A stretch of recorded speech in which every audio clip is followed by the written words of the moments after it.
Okay, ji, Bismillahirrahmanirrahim. Today's lecture is about istisna. In this lecture, we'll be covering definition of istisna, differences between bay salam and istisna as a mode of finance. So these three topics will be covered in today's lecture. Let's start with the definition of istisna first.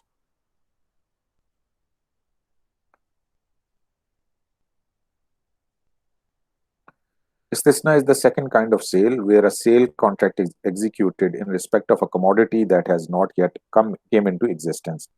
ठीक है ना। जो हमने general sales की conditions discuss की थी, हमने कहा था कि ये ओनरशिप, पोजीशन और एग्जिस्टेंस होना जरूरी है।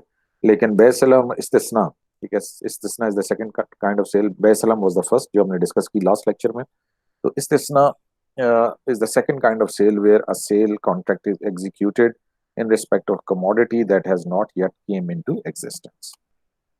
It means to order a manufacturer to manufacture a specific commodity for the purchaser.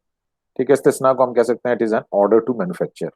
जैसे आप किसी फर्नीचर शॉप पे जाते हैं और वहां जाके आप कोई कैटलॉग देखते हैं उनका, और उसमें से कोई आप फर्नीचर ऑर्डर करते हैं, तो अब वो ऑर्डर जो वो मैन्युफैक्चर करेंगे that is as per your requirement. ठीक है, आप अपनी रिक्वायरमेंट बताएंगे, अपनी जो भी उसमें जिस तरह का डिजाइन आपको पसंद है, जिस तरह का मटेरियल आप लगवाना चाहते हैं, जिस डेट तक आपको डिलीवर होना है, वो सारी चीजें आप बताएंगे and based on that they will quote their price to you. Now, the material required for manufacturing the commodity is provided by the manufacturer. ठीक है, इस इस्तिस्ना के केस के अंदर जो आपने ऑर्डर प्लेस किया है, उस ऑर्डर को पूरा करने के लिए जो भी मटेरियल चाहिए होगा, that order is to be provided by the manufacturer. आपने वो ऑर्डर प्रोवाइड नहीं करना। अगर आप खुद से वो चीजें प्रोवाइड कर देते हैं, जैसे आप फर्नीचर बनवा चाहते हैं और आप कहते हैं कि यार जो भी आपको इसमें चीजें चाहिए वो आप मुझे नोट डाउन करवा दें, मैं आपको डिलीवर, मैं वो चीजें मैं ला के दे देता हूँ, आप मुझे फर्नीचर बना दें, तो then it will not be order of, it will not be a case of इस्तिस्ना, then it will be case of इजारा। ठीक है ना, इसलिए कि वो आपसे फिर किस चीज के पैसे चार्ज करेगा, he will only be charging for labour. Material तो आपने प्रोवाइड किया, तो सिर्फ लेबर के चार्जेस वो आपसे ले रहा होगा, तो उस केस के अंदर फिर वो ये कॉन्ट्रैक्ट जो है वो इजारा का कॉन्ट्रैक्ट बन जाएगा। It will not be contract of इस्तिस्ना।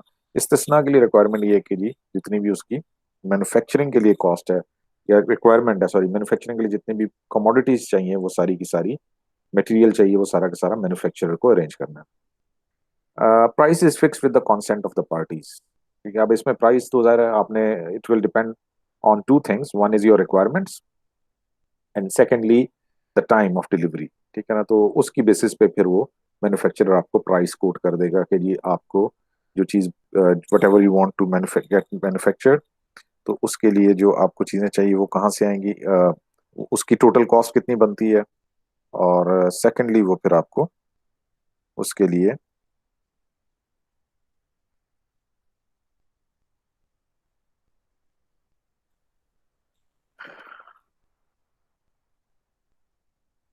okay, so some students are having problems in connecting to the presentation.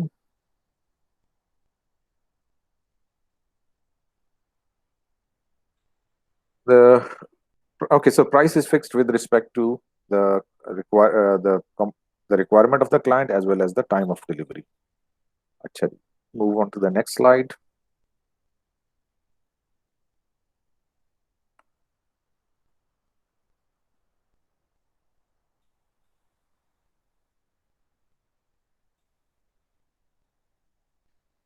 Necessary specification of the commodity intended to be manufactured is fully settled between the buyer and the seller.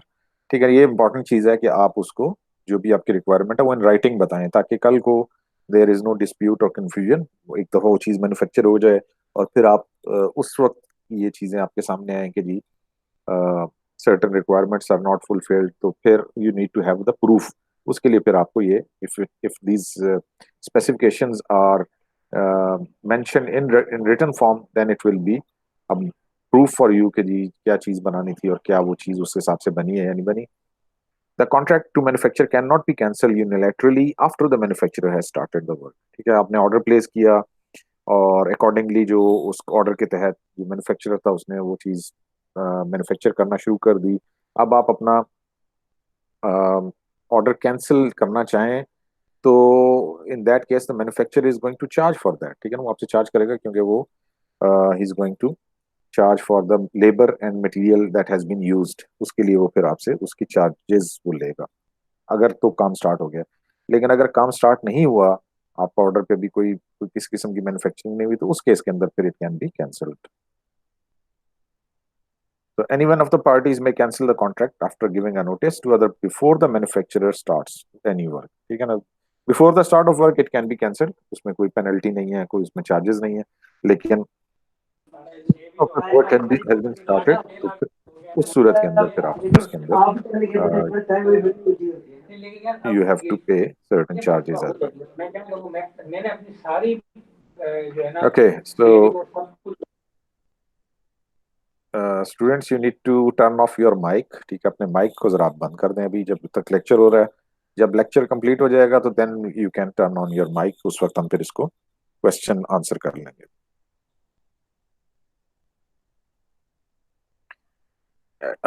Now we are discussing the conditions of istisna, ठीक है, what are the different conditions? So one of the condition is it is invalid for natural things or products like animals, crops, fruit, etc. ज़ाहिर है istisna manufacturing की तरफ जा रहा है, तो इसमें मैन्युफैक्चर्ड आइटम्स आ सकते हैं, नेचुरल प्रोडक्ट्स इसमें नहीं आ सकते। It is not permissible that the subject matter of an istisna contract be an existing and identified asset, ठीक है, एक चीज पहले से बनी हुई है और उसके लिए आप फिर ऑर्डर टू मैन्युफैक्चर तो नहीं करेंगे ना, ऑर्डर टू मैन्युफैक्चर तो वही होगा कि जो चीज अभी नहीं बनी हुई, जो चीज अभी एग्जिस्ट नहीं करती है। The price one settle can not B unilaterally increased और डिक्रीज्ड, ठीक है, इसमें आपको प्राइस पहले से तय करनी है, और जब आपने वो प्राइस तय कर ली है तो फिर दोबारा उसमें changes they are not possible, आप यूनिलैटरली उसमें प्राइसेस को इंक्रीज या डिक्रीज नहीं कर सकते।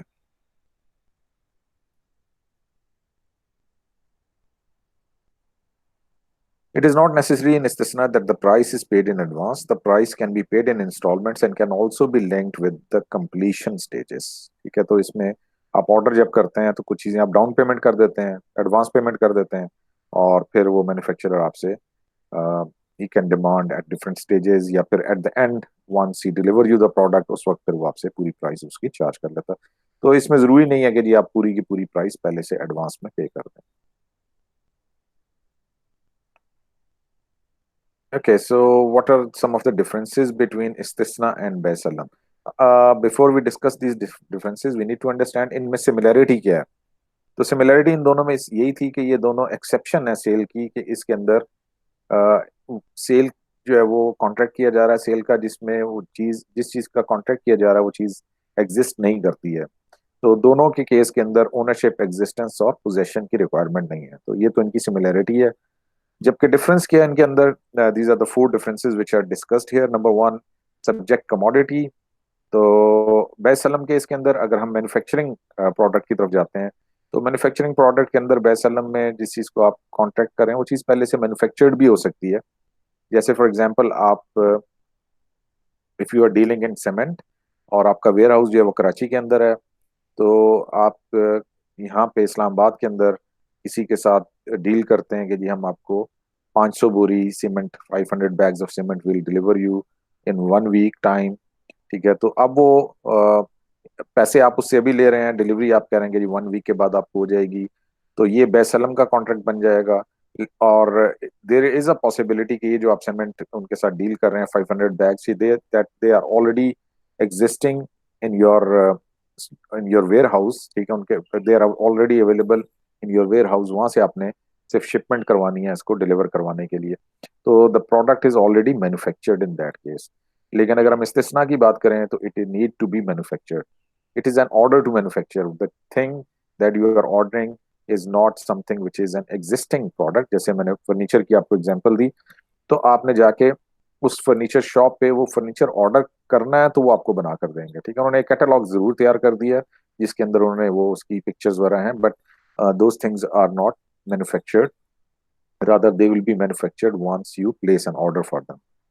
तो ये पहला डिफरेंस हो गया बैसलम और इस्तिस्ना के अंदर, के subject commodity in case of बैसलम can be an existing commodity, can be a manufactured commodity, जबकि इस्तिस्ना के अंदर वो चीज पहले से मैन्युफैक्चर नहीं। प्राइस के अंदर price in full is paid in advance. Basalam, one of the requirement of Basalam is that you need to pay full price in advance. आपको पूरी की पूरी प्राइस एडवांस में पे करनी है। जबकि इस्तिस्ना that it is not necessary, the price can be paid, some certain down payment can be made and then remaining price can be paid at the end of the contract. Time of delivery की बात कर लें तो in case of बेसलम it is fixed, आपने पहले से specify किया होगा कि जी इस्तिस्ना के अंदर जो है वो आपने उसको एक मैक्सिमम टाइम दिया हुआ है कि जी इस डेट तक हम आपको मैन्युफैक्चर कर सकते हैं, तो they can be some flexibility there as well. Cancellation of contract बेसलम के केस के अंदर it can not be cancelled once the contract has been made, मतलब ये कि आपने पेमेंट कर दी है और once you have made the advance payment तो अब आप उसको कैंसिल नहीं कर सकते। जबकि अंदर it can be cancelled before the manufacturer starts the work. You can start before the start of work, it can be cancelled in case of istisna.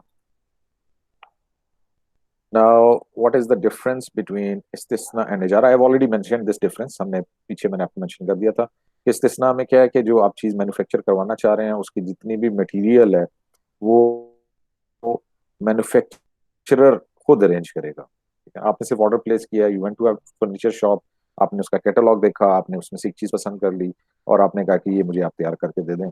अब उसको तैयार करना, उसका मटेरियल क्या उसमें लगना है, वो सब अरेंज करना वो मैन्युफैक्चरर की रिस्पॉन्सिबिलिटी है। तो that is the contract of इस्तिस्ना। जबकि इजारा के अंदर ऐसा नहीं है। इजारा के अंदर क्या है कि वो आप जो चीज आप बनवाना चाह रहे हैं उसका सारा मटेरियल भी आप ला कर दे रहे हैं। ठीक है, तो जो manufacturer is only charging for the labour. तो that is the difference between इस्तिस्ना एंड इजारा। इस्तिस्ना में complete material is to be arranged by the manufacturer. इजारा के अंदर मटेरियल अरेंज करना आपकी जिम्मेदारी है। Is the manufacturer is going to charge for the labour only.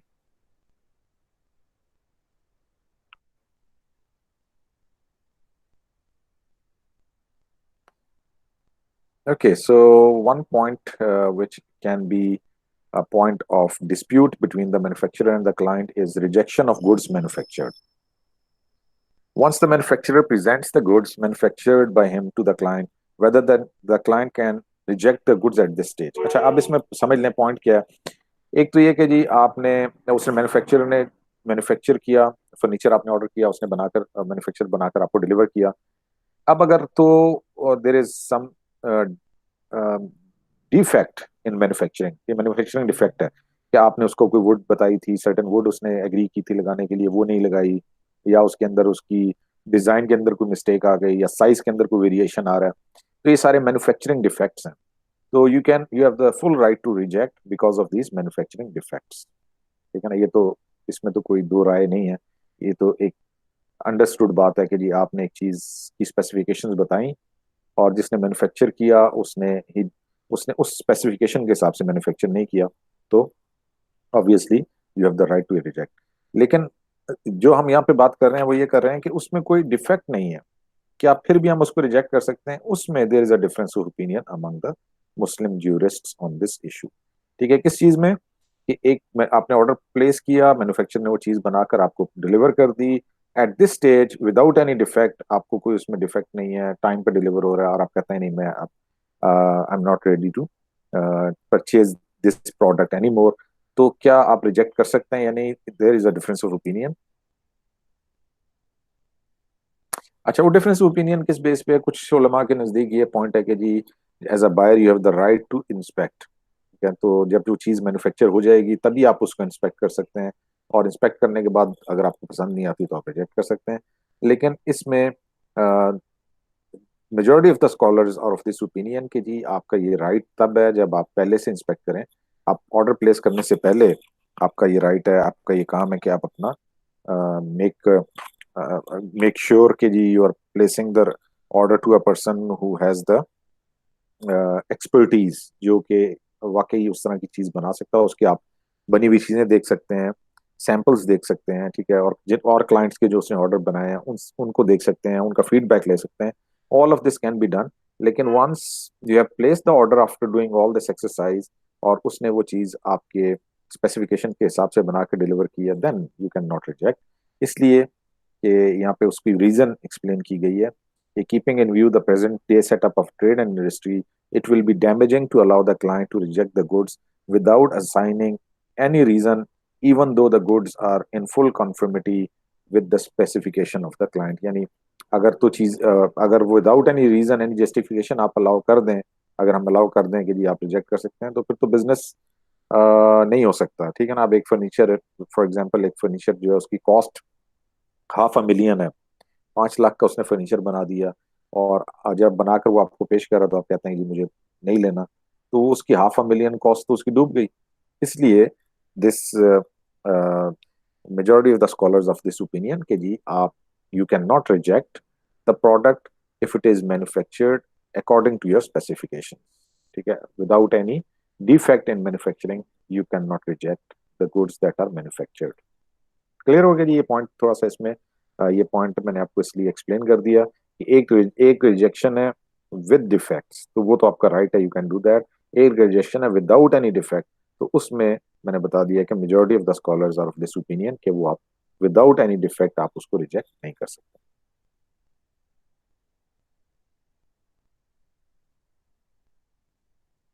Okay, so next point is the time of delivery. It is not necessary in istisna that the time of delivery is fixed. However, the client can fix a maximum time of delivery, which means that if the manufacturer delays the delivery after the appointed time, he will not be bound to accept the goods and to pay the price. मतलब ये है कि आप एक deadline दे सकते हैं इसमें इस्तिस्ना के अंदर कि जी मुझे ये फर्नीचर आप मैन्युफैक्चर करके दे दें। For example if you are placing order today 5th of May, आप कहते हैं कि जी मुझे 30th May तक ये तैयार चाहिए। ठीक है, तो आप 30th May से पहले वो किसी डेट पे भी उसको मैन्युफैक्चर कर सकता है। लेकिन अगर आप कॉन्ट्रैक्ट में ये स्पेसिफाई कर देते हैं कि जी 30th May के बाद I will not take the delivery, I will not accept it, I am going to cancel the order, तो फिर उस सूरत में you have the right to do that as well. In order to ensure that the goods will be delivered within the specified period, some agreements of istisna includes a clause that if the manufacturer delays a delivery after a certain time, he shall be liable to a penalty which shall be calculated on daily basis।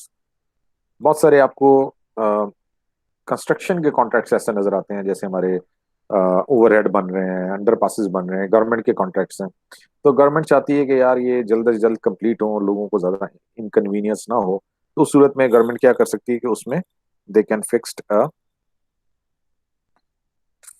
time।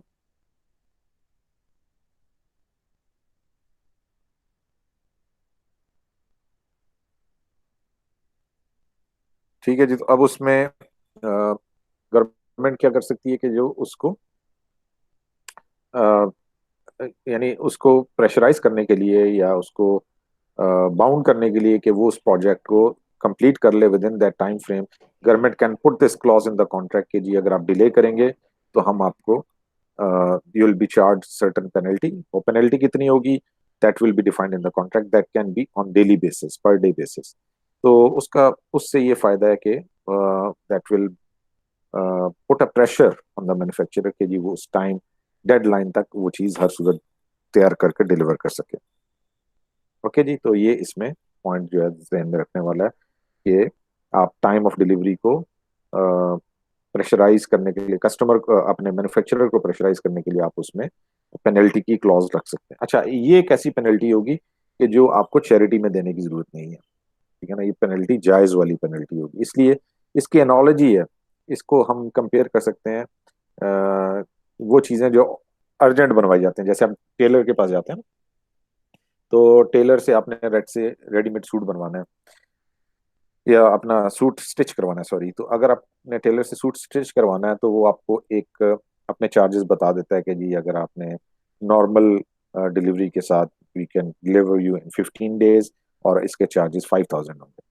अब अगर आप उसे कहें नहीं मुझे तो 2 दिन में चाहिए, मुझे I have to attend certain conference या कोई फंक्शन है जो अटेंड करना है, तो मुझे you need it with in 2 days, तो उस सूरत में फिर वो जो टेलर है वो आपसे अर्जेंट चार्जेस लेता है, यानी फिर वो आपसे 5,000 नहीं चार्ज करेगा, तो he might charge you 10,000 for that. ठीक है, तो वो इसलिए कि उसको उसके लिए एक्स्ट्रा एफर्ट करनी पड़ी, एक्स्ट्रा उसको उसके लिए रिसोर्सेज अरेंज करने पड़े to deliver you within that time frame. तो जब वो अर्जेंट टाइम के लिए ज्यादा पैसे ले सकता है, तो इसी तरह से आप भी डिले की सूरत में आप उससे पेनल्टी ले सकते हैं। ठीक है ना, तो ये आप एग्जाम्पल से इसको कंपेयर कर सकते हैं कि जी ये जो डिले इन डिलीवरी है उसके केस में आप उससे पेनल्टी ले सकते हैं। Okay, so these were all the conditions of istisna in general. Now move on to istisna as a mode of finance. Islamic banking के अंदर इस्तिस्ना किस तरह से यूज हो सकता है या हो रहा है? Basically, istisna can be used for providing the facility of financing in certain transaction, especially in the house finance sector. ठीक है, इस्लामिक बैंकिंग के अंदर जो है, one of the application is that of house financing.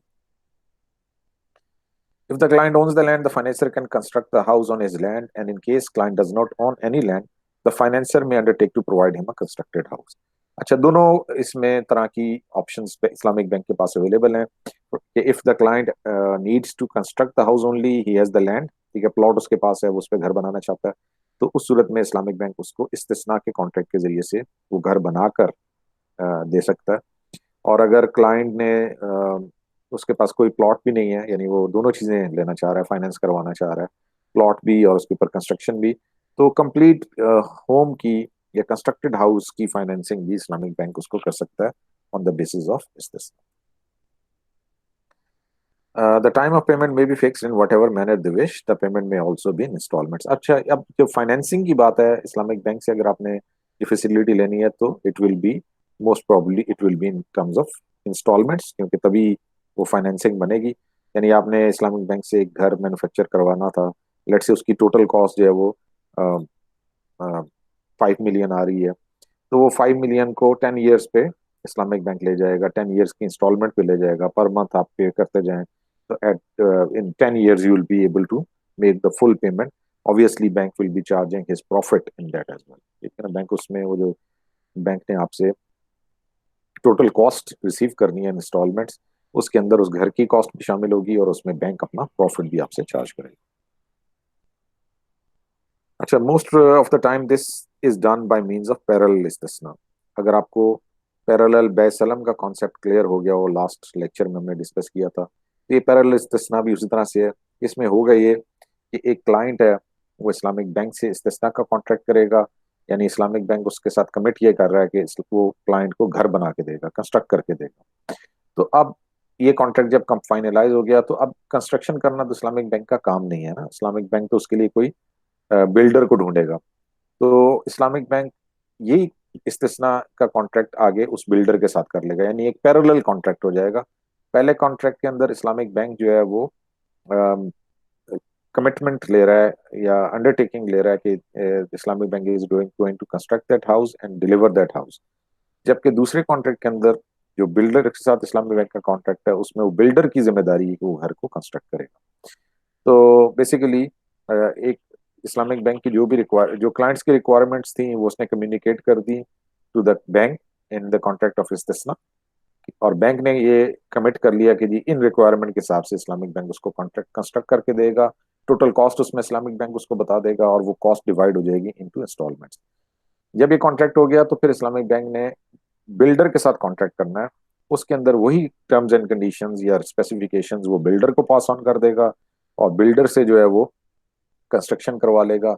पहले contract के अंदर जो कॉस्ट है वो ज्यादा होगी, इसलिए कि बैंक उसमें अपनी कॉस्ट के साथ प्रॉफिट भी ऐड कर लेगा, और दूसरे कॉन्ट्रैक्ट के अंदर कॉस्ट कम होगी क्योंकि वो सिर्फ कॉस्ट ऑफ हाउस है। तो और पहले पहले फर्स्ट कॉन्ट्रैक्ट या इस्तिस्ना contract, the payment made by the client to the bank will be in instalments, जबकि दूसरे कॉन्ट्रैक्ट के अंदर इस्लामिक बैंक जो है वो कंस्ट्रक्ट बिल्डर को जो पेमेंट कर रहा होगा that will be at the time of construction. जब वो बिल्डर उसको बैंक को कंप्लीट करके हैंड ओवर करेगा, तो उस टाइम पे बैंक उसको पेमेंट कर देगा ऑफ द कंस्ट्रक्शन। ठीक है, तो that is the concept of parallel इस्तिस्ना। ठीक है, कि एक कॉन्ट्रैक्ट बनेगा between client and the bank for the construction of the house, और दूसरा कॉन्ट्रैक्ट बनेगा between bank and the builder. और बेसिकली इस्लामिक बैंक अपना जो काम है वो बिल्डर से करवाएगा by means of parallel इस्तिस्ना।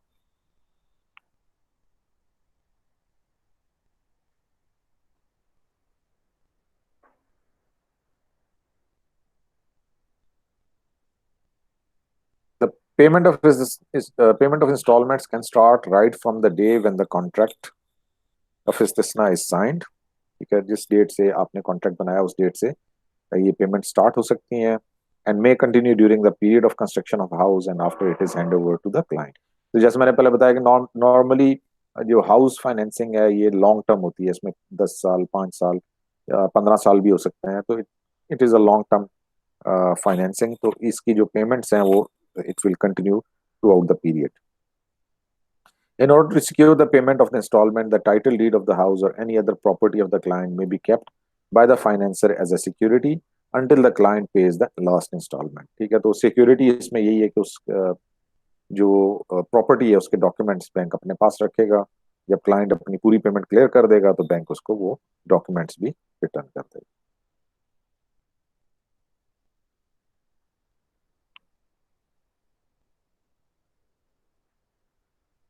The financer will be responsible for construction of the house in full conformity detailed in the agreement.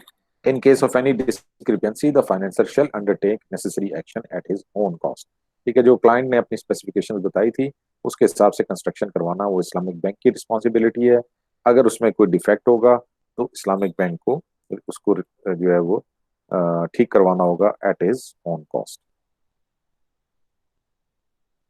The instrument of istisna may also be used for project financing। जैसे कि project financing के अंदर हमारे पास build, operate and transfer के जो agreements हैं, जैसे कि इसमें उसकी example motorway can be an example. ये मोटरवे जो है वो गवर्नमेंट ऑफ पाकिस्तान ने उसका जो कॉन्ट्रैक्ट था वो दिया था टू कोरियन कंपनी डेवो। तो the contract was for building that motorway and then operating it for certain period of time and then transferring it to the government of Pakistan. ठीक है, तो वो कंस्ट्रक्शन कॉस्ट सारी बेयर की उस company ने। उस कंस्ट्रक्शन कॉस्ट को उन्होंने रिकवर किया थ्रू ऑपरेशन। ठीक है, उन्होंने for 10 years it was the toll, the company was allowed to collect the toll from the motorway. ठीक है, 10 साल तक वो टोल कलेक्ट करते रहे, जिसमें उन्होंने अपनी कॉस्ट भी रिकवर कर ली, ऑब्वियसली उसमें उन्होंने अपना प्रॉफिट भी बनाया होगा। और उसके बाद फिर उन्होंने कॉन्ट्रैक्ट ट्रांसफर कर दिया to the government of Pakistan. तो these type of contracts can also be executed on the basis of इस्तिस्ना।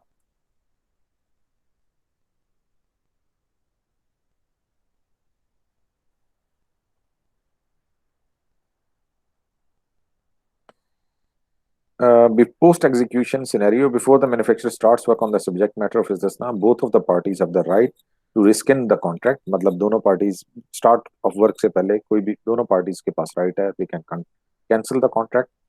Once the manufacturer initiates the work, the contract becomes binding and any change is possible only with mutual consent। If the actual cost incurred by the bank on an asset sold on istisna is less than the forecast cost, or the bank gets a discount from the subcontractor on a parallel istisna basis, the bank is not obliged to give a discount to the purchaser, and any additional profit or loss, if any, pertains to the bank। The same rule adversely applies when the actual cost of the production are greater than the forecast cost। ठीक है, तो आपने एक contract बना लिया, उसमें cost आपने specify कर दी अपनी। अब उसके बाद अगर कोई भी सिनेरियो बिल्डअप हो जाता है कि ओवरऑल इकोनॉमी में कॉस्ट ऑफ कंस्ट्रक्शन ऊपर चली जाती है, तो उस सूरत में बैंक को लॉस होगा, वो बैंक को लॉस बेयर करना पड़ेगा। और अगर ओवरऑल इकोनॉमी के अंदर जो है वो कंस्ट्रक्शन कॉस्ट जो है वो कम हो जाती हैं तो उससे बैंक को प्रॉफिट बढ़ जाएगा। तो इन ईदर केस, चाहे वो लॉस हो या प्रॉफिट हो, बैंक को वो बेयर करना होगा।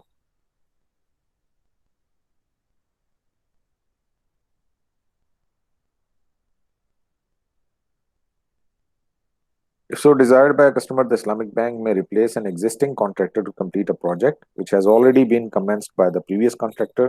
For this purpose, the existing status of the project needs to be assessed, whereby the cost of such assessment and all liabilities as of that date shall remain the responsibility of the customer। ठीक है, अगर customer को लगता है कि जी जो bank ने कॉन्ट्रैक्टर लगाया हुआ है, बिल्डर लगाया है, वो अच्छा काम नहीं कर रहा, तो वो बैंक के साथ निगोशिएट कर सकता है और बैंक को बता सकता है कि जी इस कॉन्ट्रैक्टर को चेंज कर दें क्योंकि ये काम सही नहीं कर रहा। तो जितनी भी उस पर कॉस्ट इंकर होगी होगी that will be part of the cost of the project. ठीक है, वो तो उसका कॉस्ट इंकर हो गई। रिमेनिंग जो भी काम दूसरा कॉन्ट्रैक्टर करेगा वो उस कॉस्ट के अंदर रहते हुए उसको दूसरा अपना अपना काम जो है कंप्लीट करना होगा। The bank working as a manufacturer must assume liability for ownership risk, maintenance and takaful expenses prior to delivering the subject matter to the purchaser, as well as the risk of any abnormal damage। ठीक है, तो जब तक bank वो manufacture करके hand over नहीं करता to the client that asset, उस वक्त तक वो बैंक के रिस्क में है। तो बैंक के रिस्क में तो बैंक उसकी अगर इंश्योरेंस करवाना चाहे, बैंक कैन डू दैट, वो बैंक को अपने एक्सपेंस पे करवानी होगी। But once that property is manufactured, वो घर बन गया, उसने बैंक ने हैंड ओवर कर दिया तो क्लाइंट, तो फिर वो क्लाइंट की रिस्पॉन्सिबिलिटी बन जाएगा कि वो उसको मेंटेन करे।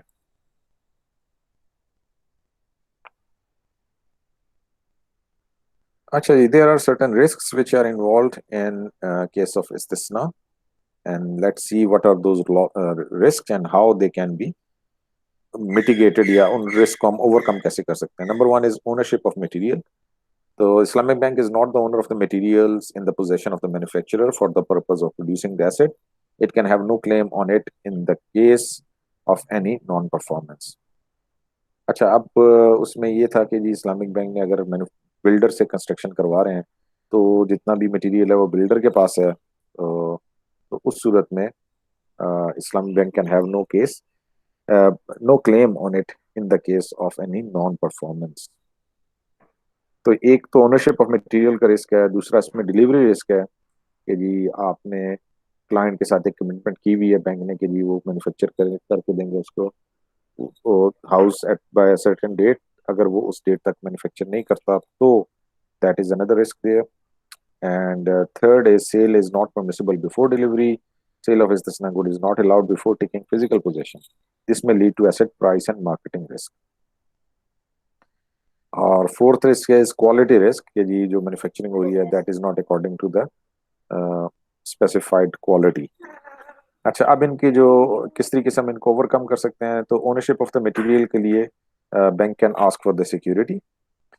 डिलीवरी रिस्क के लिए bank can put a clause in the agreement कि जी अगर इफ पेनल्टी की क्लॉज जो हमने डिस्कस की थी कि अगर एक, ये जो कंस्ट्रक्शन है that is not completed by certain date, तो Islamic bank can charge penalty on that. The bank जो sale not permissible before delivery है, the bank can take a promise to purchase from a third party and can make arrangements for sale through agency. ठीक है, तो उसमें promise to purchase, cell तो नहीं कर सकते लेकिन प्रॉमिस टू परचेज किया जा सकता, प्रॉमिस टू परचेज का डॉक्यूमेंट बनाया जा सकता है। और क्वालिटी रिस्क का जो है तो उसमें bank can obtain a guarantee of quality from the original manufacturer. उससे आप ये क्वालिटी के हवाले से जो है कॉन्ट्रैक्ट के अंदर स्पेसिफाई कर सकते हैं कि what ever the they should not be compromise on quality of the manufactured product. Okay, so with this we come to the end of today's lecture. So you are most welcome to ask your questions. Do you have any?